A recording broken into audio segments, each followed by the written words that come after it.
व्यास महोदय, सबसे पहले डॉक्टर अंबेडकर जी के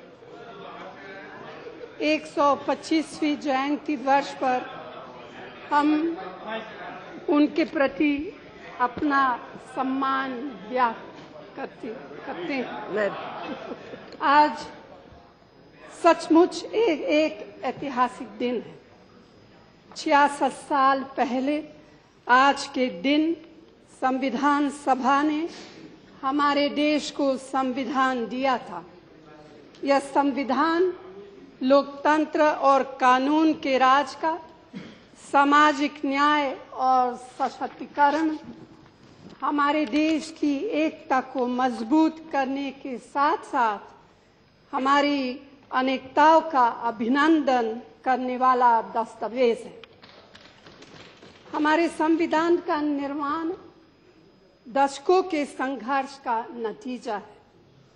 यह संघर्ष महात्मा गांधी के नेतृत्व में हुआ। उससे प्रेरणा लेते हुए समाज के हर वर्ग से करोड़ों लोग देश की स्वतंत्रता के लिए एकजुट होकर संघर्ष किए, देश को आजाद कराया। संविधान लिखे जाने में लगभग 3 वर्ष लगे थे। इस पर बहुत गंभीर और विशद चर्चा हुई थी। Doctor B.R. अम्बेडकर प्रारूप समिति के अध्यक्ष थे और उन्हीं ने संविधान के प्रारूप को संविधान सभा के सामने पेश किया था। उन्होंने संविधान की सभी मुख्य धाराओं और प्रावधानों की पृष्ठभूमि, इसके उद्देश्य पर विस्तार से प्रकाश डाला और संविधान में निहित दर्शन की विस्तृत व्याख्या की।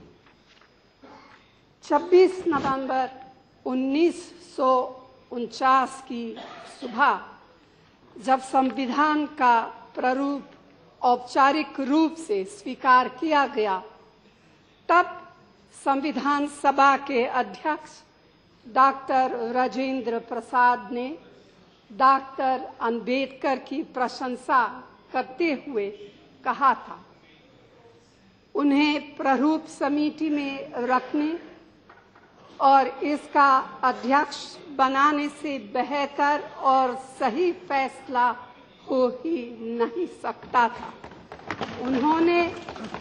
उन्होंने न केवल अपने चयन के साथ न्याय किया है, बल्कि उसे अलौकिक भी किया है।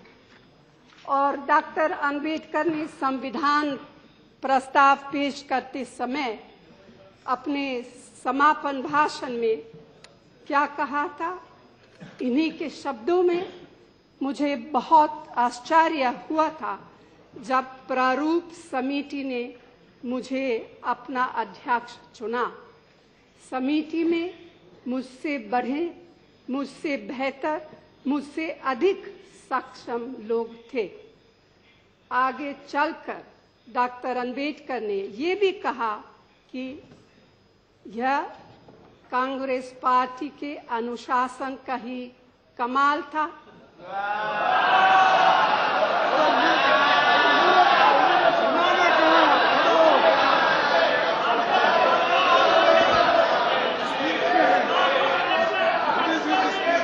कि प्रारूप समिति संविधान सभा में संविधान को हर धारा और हर संशोधन के बारे में निश्चित जानकारी के साथ प्रस्तुत कर सकी।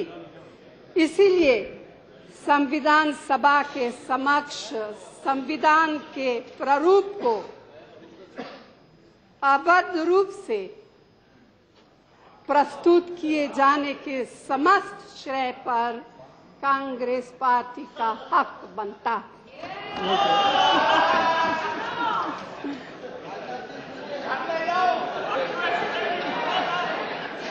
प्लीज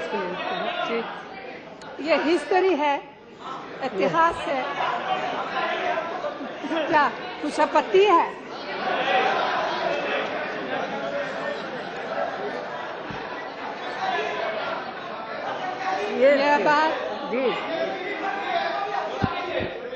यह बात आमतौर से भुला दी जाती है कि डॉक्टर बी.आर. अम्बेडकर की अनोखी प्रतिभा और क्षमता को पहचानते हुए कांग्रेस पार्टी ही उन्हें संविधान सभा में लाई थी। ये भी इतिहास है।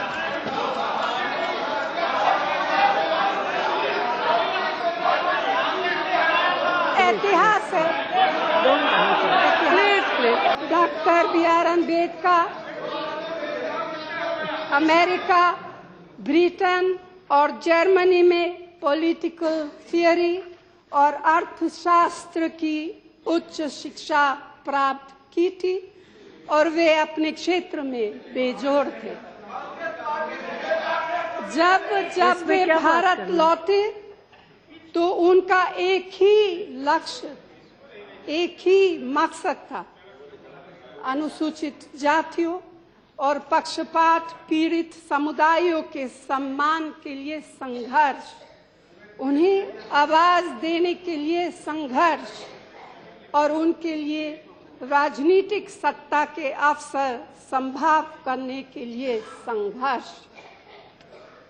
अध्यक्ष महोदया, जिस शानदार संविधान का हम सब सम्मान करते हैं, जिसकी रक्षा की हम शपथ लेकर संसद में प्रवेश करते हैं, उस पर ऐसे बेहतरीन दिमागों और महान आत्माओं की छाप है जैसा कि संसार में कभी कभी ही जन्म लेती है। हमारे संविधान का इतिहास लंबा है और अनिवार्य रूप से स्वाधीनता संग्राम से जुड़ा हुआ है और इसीलिए कांग्रेस पार्टी के इतिहास से भी यह आंतरिक रूप से जुड़ा हुआ है।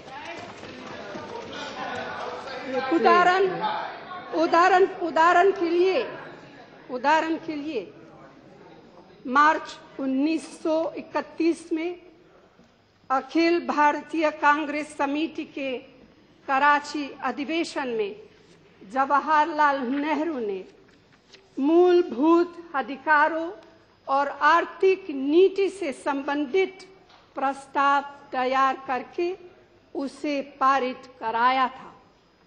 हमारे संविधान में खासकर सामाजिक न्याय और महिला समानता संबंधी प्रावधानों में इस प्रस्ताव का व्यापक प्रभाव स्पष्ट रूप से देखा जा सकता है।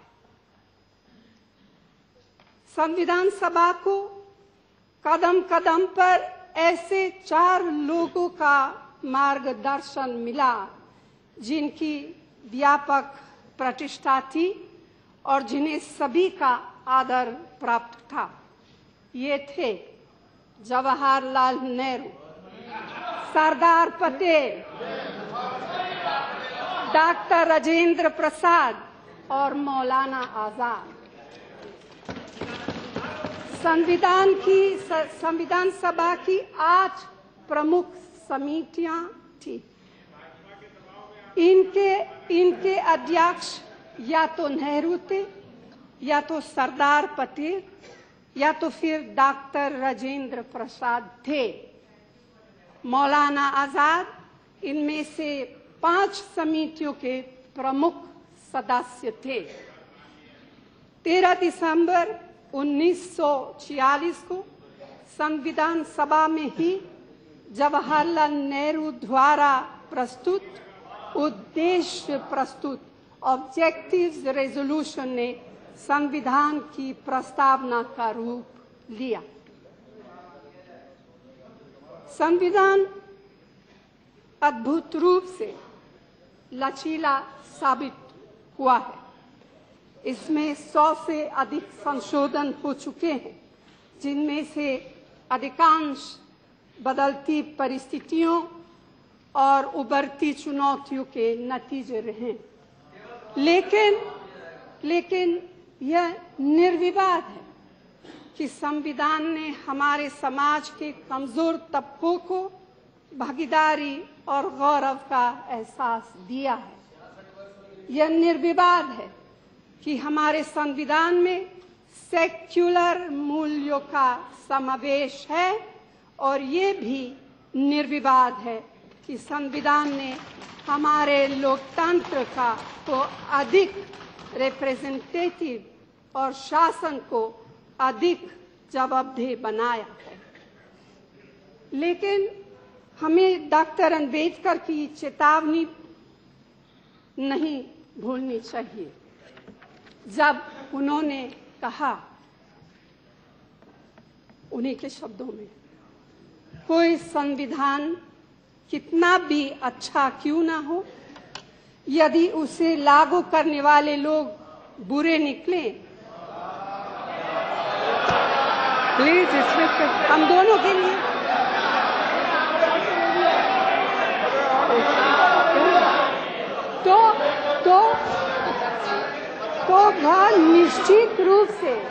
वह निश्चित रूप से बुरा ही साबित होगा।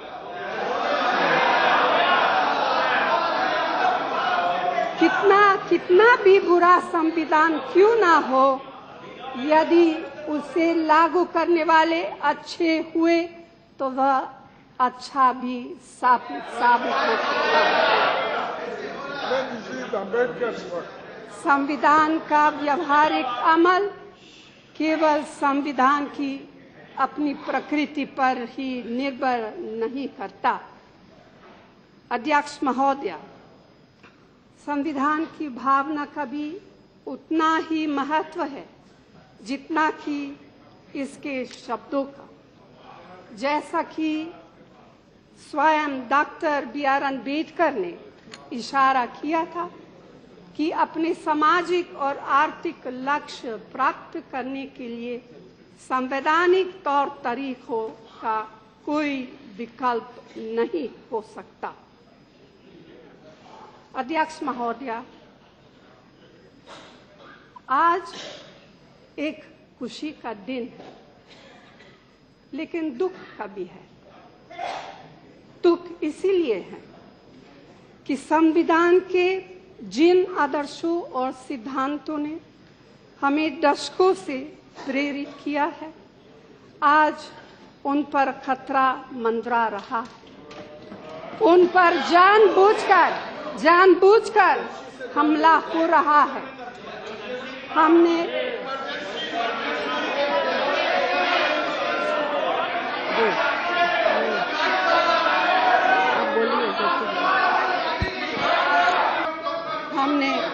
पिछले कुछ महीनों से जो कुछ भी देखा है वो पूरी तरह से उन मूल्यों के खिलाफ है जिसको संविधान द्वारा सुनिश्चित किया गया है। जिन लोगों की संविधान में किसी तरह की आस्था नहीं रही है,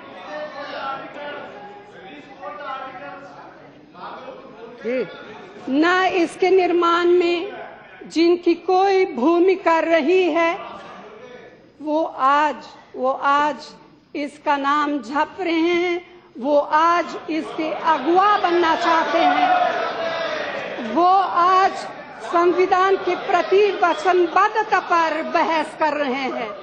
अध्यक्ष महोदय, इससे बड़ा मजाक और क्या हो सकता है? अध्यक्ष महोदय, अंत में